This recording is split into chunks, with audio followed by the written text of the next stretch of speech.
You didn't need it anyway, my father said, his voice casual through my phone's speaker, as if he hadn't just admitted to stealing my entire college fund. Besides, what's done is done. No point getting upset about it now. My name is Vanessa, and at 25 I was standing in my tiny apartment in London, listening to my father explain why he'd drained the account that was supposed to fund my final year of college. The fund I'd built through scholarships, part-time jobs, and careful saving since high school. How much is left? I kept my voice steady, though my hands were shaking. Left? None of it's left, honey. I had some debts to clear up, but don't worry. You're smart, you'll figure something out. Figure something out like I had a choice, like he hadn't just stolen 4 years of my hard work while I was studying abroad, unable to stop him because he'd remained a co-signer on the account I'd opened at 17. I see, I said quietly. Well, good luck with that. That's my girl, he replied, mistaking my calm for acceptance. Always practical, just like your old dad. Listen, I've got to run. Meeting some friends for drinks. We'll talk soon. Meeting friends for drinks. With my money, my future. I sat down at my small desk, overlooking the London street I'd fallen in love with during my semester abroad. 3 months left until I had to return home. 3 months to figure out how to salvage my senior year after my own father had pulled the rug out from under me. My phone buzzed again. This time a text from him. Don't mention this to your mom or grandmother. No need to worry them. Of course. He didn't want them to know. Just like he hadn't wanted them to know about his gambling debts, his failed business ventures, his pattern of borrowing money he never repaid. I opened my laptop and began making a list. First, documentation. Bank statements showing the account's history, proof of my deposits, records of the scholarships I'd earned. Then, research. Legal resources, financial aid options, potential part-time jobs. My father had always underestimated me, treated me like his backup plan. Good thing you're pretty, he'd say when I brought home straight A's, as if my academic achievements were somehow less important than my appearance. You can always marry rich if college doesn't work out. But I hadn't worked this hard, come this far, to let him derail my future. He thought I was being practical when I calmly accepted his theft. He had no idea that practical was exactly what he should fear. Over the next week, I pieced together the extent of his betrayal. The account had held just over $42,000, money I'd earned through academic scholarships, summer jobs, and careful budgeting. My father had withdrawn it all in a series of transfers over the past month, each one just small enough to avoid raising immediate red flags. My roommate Emma found me surrounded by bank statements one evening. "Your father did what?" she exclaimed, reading over my shoulder. "Can't you report him for theft?" The account still had his name on it, I explained. Legally, he had every right to access it. I just never thought he'd actually do this. I should have known better. Should have remembered how he'd borrowed my birthday money throughout my childhood, always promising to pay it back but never doing so. How he'd tried to convince me to take out extra student loans in my name, claiming he'd help me repay them. My phone kept buzzing with texts from him. "Don't stress about the money, you worry too much. Maybe this is a sign you should take a break from school. I know some guys who could get you a modeling job, better money than that degree." Each message revealed more about how little he valued my education, my independence, my future. To him, I was just another resource to exploit, another safety net for his poor choices. I started making calls to my university's financial aid office, to legal aid services, to my grandmother who'd always supported my academic dreams. I didn't tell them everything yet, just gathered information, assessed my options. My father's next call came while I was in class. "Hey, Princess, quick question. You wouldn't happen to have any other savings accounts, would you? Just wondering since you're always so good with money." The casual entitlement in his voice made my blood boil, but I kept my tone light. "Why do you ask?" "Oh, no reason. Just thinking about your future. You know how dads are." Thinking about my future. Like he had when he drained my college fund. Like he had when he'd tried to discourage me from studying abroad, claiming I was running away from family obligations. Sorry, Dad, in class now. Talk later. I hung up and opened my laptop, adding another item to my growing list. Close any remaining accounts he might know about. Transfer everything to new accounts at a different bank. That evening, I received an email from my grandmother. Called your father today. He seemed nervous when I asked about your college fund. Is everything okay?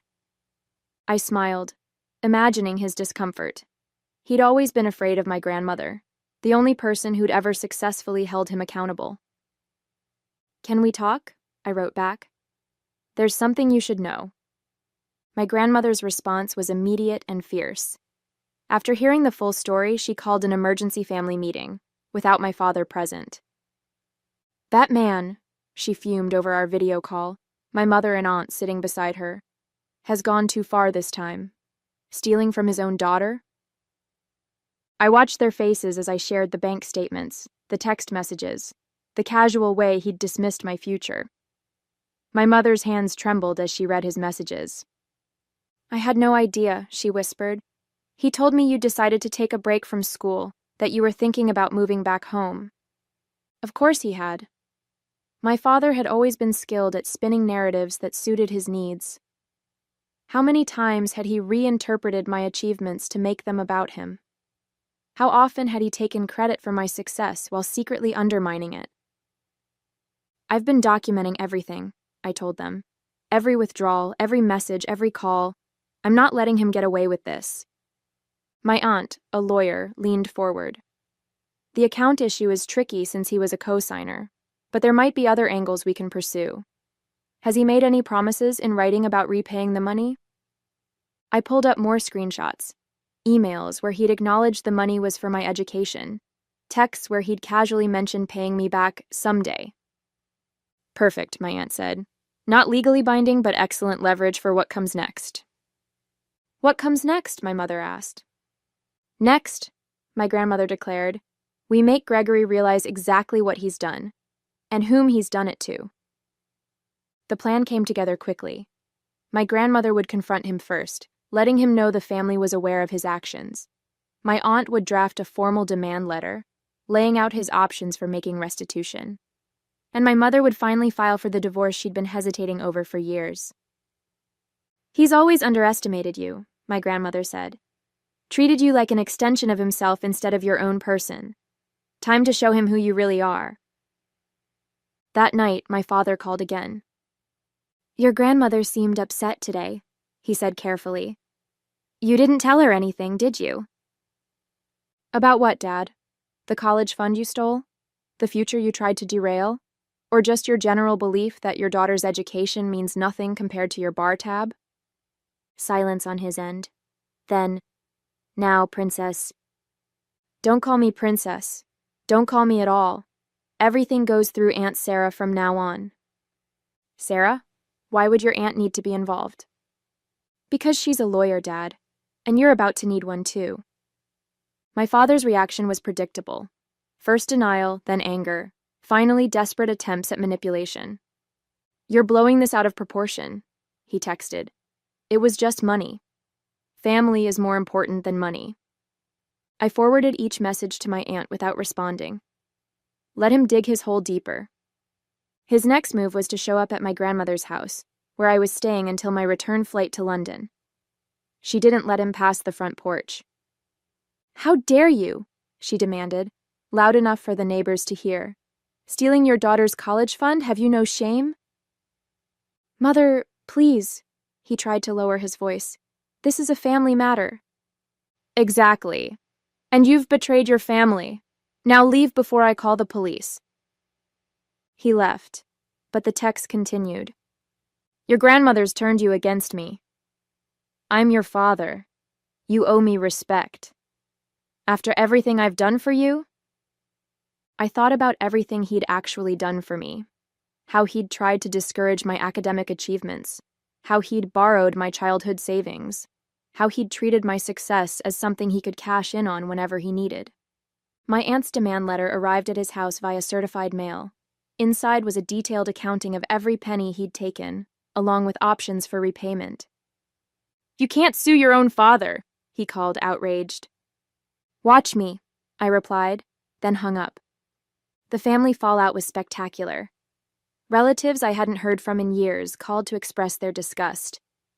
His sister, my Aunt Patricia, shared stories of how he'd borrowed money from her children's birthday cards, too. He's always been like this, she said, taking what isn't his, expecting everyone to forgive him because he's family. My mother finally filed for divorce, citing financial infidelity among other reasons. During their first hearing, his pattern of stealing from me came to light. You emptied your daughter's college fund to pay gambling debts? The judge asked incredulously. I was going to pay it back, he protested weakly. With what money? According to these statements, you haven't held a steady job in 3 years. His carefully constructed image of the fun-loving, generous father was crumbling. Every attempt to defend himself just revealed more of his true nature. The university's financial aid office proved surprisingly helpful once they understood the situation. They helped me secure emergency funding and worked out a payment plan for my final year. My grandmother insisted on covering what she could, though I was hesitant to accept. Unlike your father, she said firmly, I understand the value of education and of keeping promises. My father's response to the demand letter was to claim poverty, insisting he had no way to repay what he'd stolen. Then my aunt discovered his new car purchase, the vacation photos he'd posted on social media, the country club membership he somehow still maintained. He's not broke, she explained. He's just good at hiding assets, but not good enough. His text messages grew increasingly desperate. You're ruining my life. My own daughter turning against me like this. I raised you better than this. Each message showed more of his true colors. The loving father act dropped away, revealing the manipulator beneath. The final straw came when he tried to turn my younger cousins against me, telling them I was trying to bankrupt him out of spite.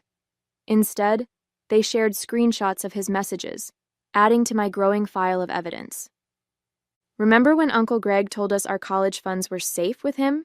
My cousin Jake wrote. Guess we know what that meant. My aunt helped them secure their own accounts before he could strike again. His pattern of financial abuse was finally being exposed, one family member at a time. During my mother's divorce proceedings, more revelations surfaced. He'd been hiding money for years, taking out loans in her name, even trying to remortgage their house without her knowledge. He's been treating the whole family like his personal ATM, my mother realized, and we all just kept making excuses for him. My grandmother arranged a family meeting, again without him present. Relatives shared stories of loans never repaid, promises broken, trust betrayed. Each story strengthened our resolve to hold him accountable.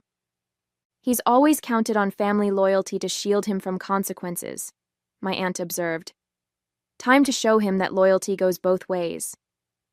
The consequences hit my father like dominoes falling. First, my mother's divorce attorney uncovered his hidden accounts, leading to a much larger settlement than he'd anticipated. Then my aunt's legal pressure forced him to agree to a repayment plan for my stolen funds, with interest. His careful facade of the generous, fun-loving dad crumbled completely when the family learned he'd been borrowing money from elderly relatives, promising returns on investments that never materialized. A regular Ponzi scheme, my aunt muttered, adding these discoveries to her growing file. His text messages shifted from angry to pleading. I'm still your father. We can work this out. Everyone makes mistakes. Why can't you forgive me? What will people think of you, treating your dad this way? I thought about all the times he'd used guilt to control me, how he'd twisted every situation to make himself the victim. Not anymore. Through my grandmother's connections, I secured a part-time job that allowed me to complete my degree while working. My professors, understanding my situation, helped me arrange a flexible schedule. Every small victory felt like a step further from his influence. The family's support surprised me. Cousins shared their own stories of his financial manipulation. Aunts and uncles who'd once enabled his behavior now stood firmly against him. Even distant relatives reached out to offer encouragement. Your father called, my grandmother told me one evening, trying to convince me to talk you out of the repayment plan. Said it was destroying the family. What did you tell him? That he destroyed it himself when he stole from his own daughter. His last attempt at manipulation was to show up at my graduation, uninvited, unwelcome, but determined to play the role of proud father. That's my girl, he announced loudly to anyone who would listen. Gets her business sense from me. My Aunt Sarah had him escorted out before the ceremony began. Your success belongs to you, she told me afterward. He doesn't get to claim credit for what he tried to prevent. A year after the confrontation over my stolen college fund, my father's carefully constructed world had completely unraveled. The divorce had exposed his financial schemes to everyone. Former friends who'd invested in his business ventures were demanding answers. Relatives he'd borrowed from were taking legal action. My graduation party, hosted by my grandmother, became a celebration not just of my academic achievement, but of my independence. Friends and family gathered to support me, many of them sharing their own stories of standing up to manipulative parents. Your father called me yesterday, my mother said during the party. Wanted to know if I'd talk to you about dropping the repayment plan. Said he's learned his lesson. Has he? I asked, thinking of his latest social media posts, still showing him living beyond his means, still pretending everything was fine. No, she sighed. He's learned he can't manipulate you anymore. That's not the same thing. The repayment plan my aunt had arranged was strict. Monthly payments directly from his paycheck, no excuses accepted. He'd finally had to get a real job when his schemes dried up. His previous lifestyle impossible to maintain now that no one would lend him money. It's not fair, he'd complained in his last email. I'm your father. You're supposed to love me unconditionally. Love isn't a blank check, I'd replied, my last direct communication with him. And conditions are what happen when you break trust. My career was taking off. I'd secured a position with a top firm in London, my degree and determination opening doors I'd once thought closed. Each success felt sweeter for having been earned entirely on my own terms. My grandmother had become my strongest ally, her fierce protection a stark contrast to my father's self-serving love.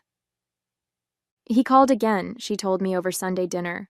Wanted to know if you'd gotten that job in London. Said he'd love to visit once you're settled. To visit or to ask for money? I asked, already knowing the answer. Both, probably. I told him you're done funding his lifestyle. The family dynamics had shifted permanently. Relatives who'd once enabled his behavior now shared warnings about his latest schemes. His sister, my Aunt Patricia, had started a family group chat specifically to track his attempts at manipulation. He tried to convince my son to co-sign a car loan, she reported one day. Told him it would help build his credit. Sound familiar? It did. He'd tried the same tactic with me at 18, attempting to saddle me with debt before I'd even started college. Back then, my grandmother had intercepted the paperwork and warned me about predatory practices, including those from family members. Now, watching his world shrink as mine expanded, I felt not victory, but validation. Every payment he made, forced by legal pressure rather than paternal responsibility, proved what I'd always known. He was capable of doing the right thing. He just never thought he had to. My success had become a form of protection. The more I achieved, the less power he had to affect my future. The degree he'd tried to derail now hung on my wall, each accomplishment a reminder that his greatest mistake wasn't stealing my money. It was underestimating my resolve. My return to London marked a new chapter. The firm had offered me not just a job but a future I'd built despite my father's attempts to derail it. My small flat in the city became a symbol of independence, paid for with my own money, decorated with my own taste, free from any influence he might try to claim. His attempts to maintain contact became increasingly transparent. First came the birthday card, the first he'd sent in years, with a carefully crafted message about how proud he was of our achievements. Did you see how he signed it? My mother asked over the phone. Love, Dad, your biggest supporter. The audacity of that man. Then came the social media posts, tagging me in old family photos with captions about how he'd always encouraged my dreams. Each post carefully curated to paint himself as the devoted father who'd sacrificed everything for his daughter's success. My Aunt Sarah helped me draft a cease and desist letter when the posts escalated to claims about his investment in my education. "He's trying to rewrite history," she explained. "Make sure there's a paper trail proving otherwise." His response was predictable. More attempts at manipulation, more claims of family loyalty, more hints about his financial struggles. But his words had lost their power to hurt me. Through family gossip, I heard about his latest schemes. He'd started telling people he had connections in London, suggesting he could help their children find opportunities abroad.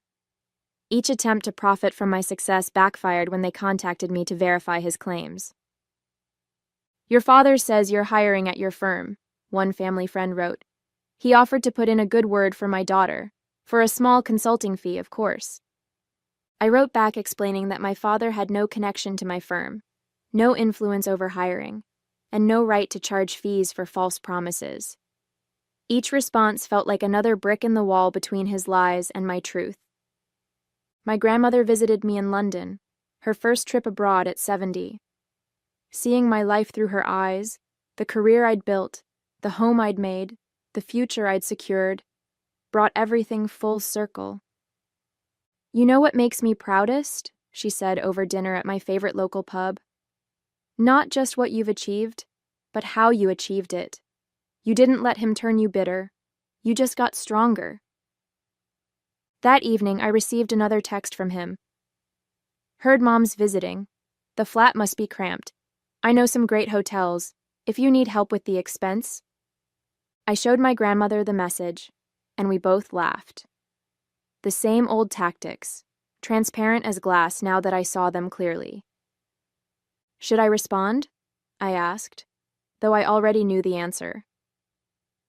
"Darling," she said, raising her glass, "your success is all the response he needs."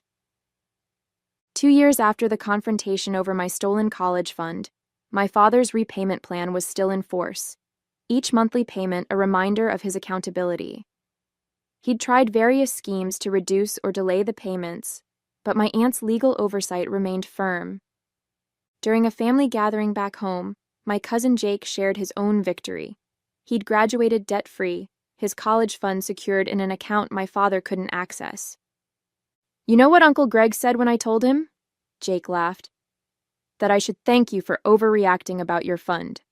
Said your dramatic response helped him learn an important lesson." "Did he learn, though?"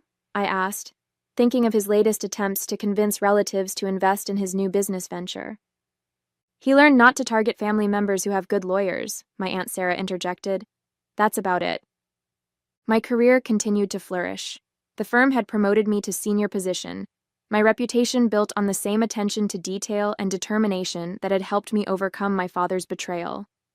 His Christmas card arrived at my London flat, thick with forced cheerfulness and hints about his financial struggles.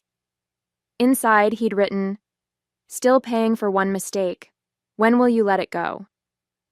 I pinned it to my bulletin board next to my degree and latest promotion letter, reminders that his one mistake had failed to define my future.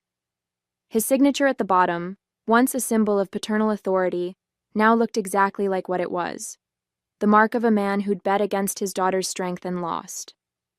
At my firm's annual charity gala, I was asked to speak about persistence and overcoming obstacles.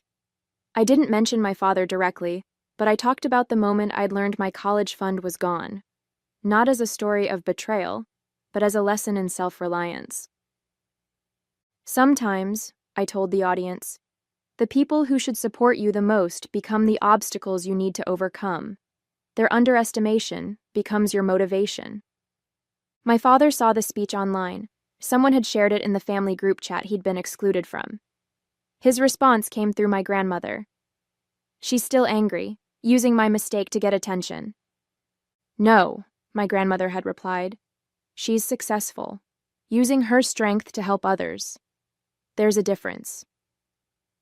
The last payment from my father arrived on a Tuesday, the final installment of the money he'd stolen. He'd attached a note. "Now can we be family again?"